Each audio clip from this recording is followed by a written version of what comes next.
Je vais vous présenter maintenant la comptabilisation du transport par rapport à la vente. Vous vendez par exemple des câbles électriques à 85 500. Vous prenez en charge le transport des marchandises facturées séparément pour 2500 euros.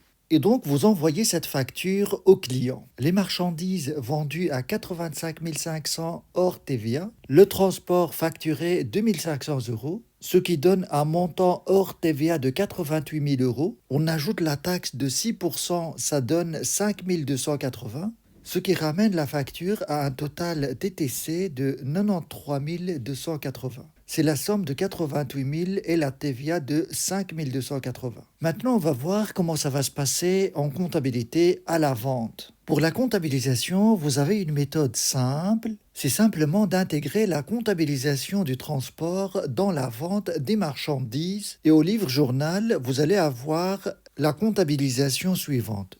Client A, vente de marchandises, TVA à payer. Et dans la vente de marchandises, dans les 88 000 euros, on intègre déjà le transport. Et au paiement de la facture, on va avoir la comptabilisation suivante au livre journal. Banque à client. Mais ici, la somme de la facture, ce n'est pas 2420, c'est bien la somme totale de 93 280. Donc ici, au livre journal, au paiement du client, on va avoir 93 280. Pareil ici, la même somme, 93 280. Voilà la comptabilisation la plus simple, c'est d'intégrer le transport dans les ventes de marchandises. Et on peut très bien utiliser une autre méthode, c'est de détailler le plan comptable. On va subdiviser le compte vente de marchandises qui porte le numéro 700. Et on peut faire ça de deux manières. Vous avez par exemple le numéro 700 vente de marchandises au plan comptable minimum normalisé,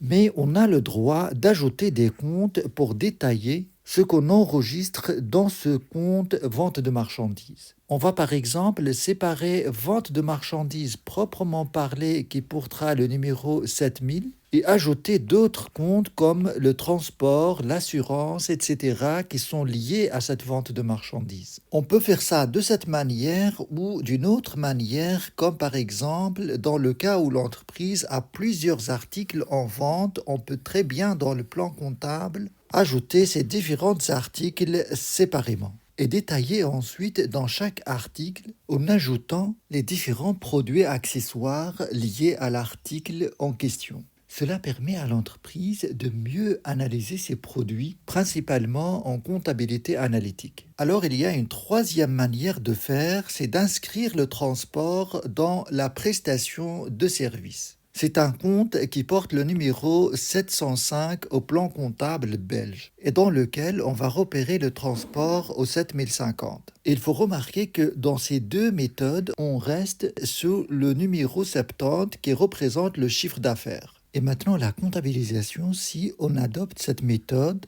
s'effectuera de la manière suivante. Client A, vente de marchandises, transport, TVA à payer. Ce que j'ai fait ici simplement, c'est de séparer le transport des ventes de marchandises. Dans le premier enregistrement, cela a été regroupé en 88 000 euros. Donc là, à partir de la facture, vous comptabilisez la vente de marchandises proprement parlée et le transport dans un autre compte séparé. Et les deux méthodes sont valables, on peut choisir la meilleure à utiliser.